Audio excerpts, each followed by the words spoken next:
बिस्मिल्लाहिर्रहमानिर्रहीम जी अस्सलाम वालेकुम जी की हाल चाल है ਤੁਹਾਡੇ ਉਮੀਦ ਕਰਨੇ ਤੁਸੀਂ ਸਾਰੇ ਖੈਰੀਅਤ ਨਾਲ ਹੋਵੋਗੇ ਜੀ ਅੱਲਾਹ ਪਾਕ ਤੁਹਾਨੂੰ ਆਪਣੇ ਸਮਾਨ ਚ ਰੱਖੇ। ਅੱਛਾ ਜੀ ਜੈਸਾ ਕਿ ਤੁਹਾਨੂੰ ਪਤਾ ਸੀ ਕਿ ਮੇਰੇ ਭਾਈ ਦੀ ਸ਼ਾਦੀ ਸਟਾਰਟ ਹੋਈ ਸੀ ਤੇ ਅੱਜ ਮਾਸ਼ਾਅੱਲਾ ਉਹਨਾਂ ਦੀ ਸ਼ਾਦੀ ਹੋ ਗਈ ਕੰਪਲੀਟ। ਅੱਜ ਵਲੀਮਾ ਸੀ ਉਹਨਾਂ ਦਾ ਤੇ ਸਾਡੇ ਪਿੰਡ ਦੇ ਕੁਝ ਮਰਾਸੀ ਜਿਹੜੇ ਨੇ ਉਹ ਸਾਡੇ ਦੁਆਲੇ ਹੋਣ ਲੱਗੇ। ਅਸੀਂ ਭੈਣ ਭਰਾ ਇੱਥੇ ਖੜੇ ਹੋਏ ਆ ਇਹਨਾਂ ਨੂੰ ਦੇਣ ਵਾਸਤੇ ਹੀਰਾ ਭਾਈ ਮੁਬਾਰਕਾਂ ਦੇ ਰਹੇ ਹਾਂ। ਮੁਬਾਰਕ ਮੰਗਦੇ ਸੀ ਤੁਹਾਨੂੰ ਅਸੀਂ ਦੱਸਾਂਗੇ ਕਿ ਅਸੀਂ ਕਿਸ ਤਰੀਕੇ ਨਾਲ ਮੁਬਾਰਕਾਂ ਦੇ ਰਹੇ ਹਾਂ। ਯਾਰਾਂ ਨੇ ਬਾਣੀ ਲੈ ਸੇਰੇ ਓ ਸੋਹਣੇ ਲਾਏ ਬਾਣੀ ਲੈ ਸੇਰੇ ਓ ਸੋਹਣੇ ਬਾਗ ਦੇ ਚਾਲ ਚੁਰੇ ਪੈਰ ਪੈਰ ਲੁੱਟੀਆਂ ਹੋ ਚੋਕਾਂ ਦੇ ਵਿੱਚ ਪੈਰ ਲੁੱਟੀਆਂ ਕੋੜੀ ਤੇਰੇ ਆਇਆਂ ਵਾਲਾ ਕੋੜੀ ਤੇਰੇ ਆਸਿਆਂ ਵਾਲਾ ਉਹਦੇ ਵਿਸ਼ਾਲ ਮੁਬਾਰਕ ਸਾਰਾ ਚੋਕਾਂ ਦੇ ਵਿੱਚ ਪੈਰ ਲੁੱਟੀਆਂ ਹੋ ਚੋਕਾਂ ਦੇ ਵਿੱਚ ਪੈਰ ਲੁੱਟੀਆਂ ਕੋੜੀ ਤੇਰੇ ਆਇਆਂ ਨੇ ਲਾਲਾ ਕੋੜੀ ਤੇਰੇ ਆਇਆਂ ਨੇ ਲਾਲਾ ਸਾਡੇ ਸ਼ਹਿਰ ਉਹਦਾ ਸਾਰਾ ਚੋਕਾਂ ਦੇ ਵਿੱਚ ਪੈਰ ਲੁੱਟੀਆਂ ਹੋ ਚੋਕਾਂ ਦੇ ਵਿੱਚ ਪੈਰ ਲੁੱਟੀਆਂ ਯਾਰ ਦੀ ਬਲੇ ਗਲ ਨੇੜੇ ਆਈ ਰੱਬ ਦਾ ਸ਼ੁਕਰ ਮਨਾਵੋ ਹੋ ਯਾਰ ਦੀ ਬਲੇ ਗਲ ਨੇੜੇ ਆਈ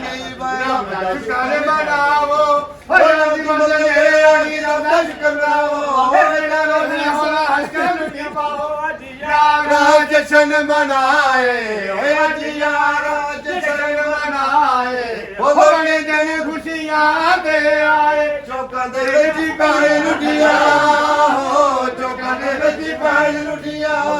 ਚੜਿਆ ਯਾਰ ਨਾਲਾ ਕੋਈ ਚੜਿਆ ਯਾਰ ਨਾਲਾ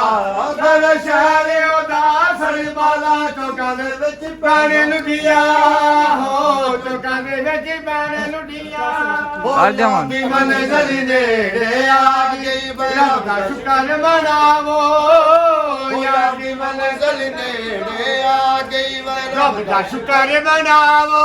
ਹੋ ਯਾਰ ਦੀ ਮਨ ਨੇੜੇ ਆ ਗਈ ਰੱਬ ਦਾ ਸ਼ੁਕਰ ਮਨਾਵੋ ਓਏ ਕਿਆ ਰੋਜੀ ਹੋਣਾ ਹੱਥ ਲੱਗਣਾ ਅੱਲਾਹ ਦੀ ਸਾਦੀ ਜਗ ਲਾਦੀ ਸਾਦੀ ਮੇਰੇ ਪਾਕ ਦੀਆਂ ਬੋਲੋ ਕੀ ਸਾਹਮਣੇ ਕਰ ਬੋਲੇ ਦੁਆਇਆ ਮਾਰ ਅੱਲਾਹ ਜਗ ਲਾਦੀ ਆ ਖਰਾ ਅੱਲਾਹ ਮਲਕ ਜੀ ਸਾਮ ਰਹਿ ਸਾਮ ਦਾ ਯਾਰ ਵਾਧੂ ਕੋਈ ਨਹੀਂ ਸਾਹਿਬ ਦੀ ਜਗ ਲਾਦੀ ਮਲਕ ਜੀ ਰਾਜਨ ਸਾਹਿਬ ਦੀ ਜਗ ਲਾਦੀ ਬੋਲੋ ਕੀ ਸਾਹਿਬ ਦੀ ਅੱਲਾਹ ਦੀ ਬੋਲੋ ਰਾਜਨ ਸਾਹਿਬ ਦੀ ਅੱਲਾਹ ਸ਼ੋਕੋ 10 ਵੀ ਉਹਨਾਂ ਨੇ ਲੈਣੇ ਖੁਸ਼ੀਆਂ ਦੇ ਆਏ ਚੌਕਾਂ ਦੇ ਵਿੱਚ ਇੱਕ ਮਿੰਟ ਅੱਛਾ ਜੀ ਇਹ ਮੇਰੇ ਭਾਈ ਨੇ ਜਿਨ੍ਹਾਂ ਦੀ ਸ਼ਾਦੀ ਸੀ ਜੀ ਅੱਜ ਮਾਸ਼ਾਅੱਲਾ ਵਲੀਮਾ ਹੈ ਆਸਿਫ ਭਾਈ ਤੇ ਇਹਨਾਂ ਨੇ ਅਸੀਂ ਜਿਹੜੀਆਂ ਨਾ ਰਸੂਲੇ ਪਾਕ ਕਾ ਸਾਇਆ ਮੁਬਾਰਕ ਹੋ ਰਸੂਲੇ ਪਾਕ ਕਾ ਸਾਇਆ ਮੁਬਾਰਕ ਹੋ ਬਲਾ ਮਾਲੀ ਬਲੇ ਸੇਰਾ ਬਲਾ ਮਾਲੀ ਬਲੇ ਸੇਰਾ ये दूल्हा पहन घर निकला ये दूल्हा पहन घर निकला दूल्हे दे भाइयों से कह देना